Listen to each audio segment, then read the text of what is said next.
This channel does not promote any violence, harmful, or illegal activities. All content provided by this channel is meant for an educational purpose only. সেই মমতা ব্যানার্জিকে 1993 সালে যিনি নিজের বুক দিয়ে আগলে রেখে বাঁচিয়েছিলেন, তার সাথে উনি বিশ্বাসঘাতকতা করেছেন। তিনি হচ্ছেন এমডি জিয়ারুল হক। আজকে উনি আমার কাছে আসেন, মাঝে সাঝে আমার বাড়িতে উনি আসেন। আপনারা একে টিভির পর্দায় দেখেছেন 21শে জুলাই, তার বঞ্চনার কথা শুনেছেন, চাকরি চলে গেছে। তিনি কিভাবে বিশ্বাসঘাতকতা করেছেন ওনার সাথে, আমরা তাকে উত্তরী দিয়ে সম্বর্ধিত করব। উত্তরীয় পরিয়ে দিচ্ছেন আমাদের নূর মোহাম্মদ মণ্ডল। আস্তে আস্তে সকলে একটু শান্ত হন। আপনাদের কাছে বিশেষ অনুরোধ, আপনারা একটু শান্ত শিষ্টভাবে আপনারা নিজ নিজ আসন গ্রহণ করুন। আমাদের এই এমডি সিরাজুল হক মণ্ডল, যাকে টিভির পর্দায় আপনারা দেখেছেন, যিনি মমতা ব্যানার্জিকে বাঁচিয়েছিলেন, তাহলে মমতা মরে যেতেন।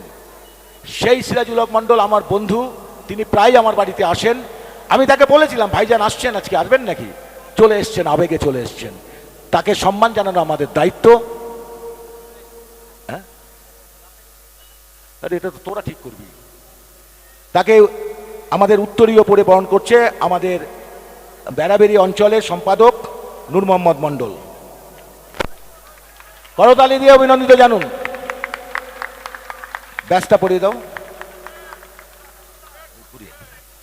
কি এইভাবে পড়াতে হয় না?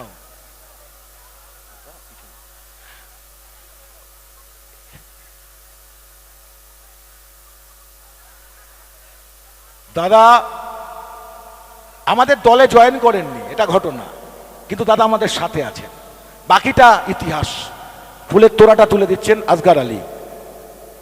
সিরাজুল ভাই ফুলের তোড়াটা নাও।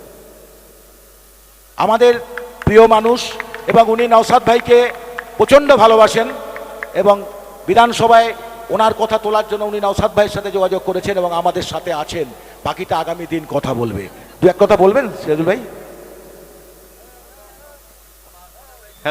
হ্যালো, বলছি আপনারা বিগত দিনে সবাই দেখেছেন আমাকে টিভির পর্দায়, হয়তো প্রকাশ্যে মঞ্চে কোনোদিন দেখেননি। মানে যে দিদি এখন বর্তমানে মাননীয় মুখ্যমন্ত্রী মমতা ব্যানার্জি, উনি তখন কংগ্রেসের যুবনেত্রী ছিলেন। মানে তখন 21শে জুলাই সচিত্র পরিচয়পত্রের আন্দোলনে উনি রাইটার্স অবরোধের ডাক দিয়েছিলেন। সেই অবরোধে যেখানে এই ঘটনাটা হয়েছিল তার সম্মুখের পাশেই আমি ডিউটিতে ছিলাম। কিন্তু ওনাকে মেরে দেওয়ার পরিকল্পনা ছিল সেই দিন, কিন্তু সেই পরিকল্পনা ভেস্তে দিয়েছিলাম আমি, এবং আমার অফিসার ছিল নির্মল বিশ্বাস, ওনার আদেশেই। তারপরে আমি বাম সরকারের জনরোষের মুখে পড়ে আমার চাকরি চলে যায়। বিগত দিনে দিদি অনেকবারই মানে ডেকেছে আমাকে। 19 সালে ডেকেছে, 18 সালে ববি হাকিম ডাকলো, 23 সালে নবান্নে ডেকে আমাকে গিফট দিয়েছিল, প্লাস আমার সঙ্গে ফটোও দেখেছেন আপনারা বিগত মানে খবরের কাগজে বা ইসে। তারপরে আমাকে প্রতিশ্রুতি দিয়েছিল যে আমার চাকরিটা ফিরিয়ে দেবে, কিন্তু এখনও উনি রিটার্ন করেনি, যার ফলে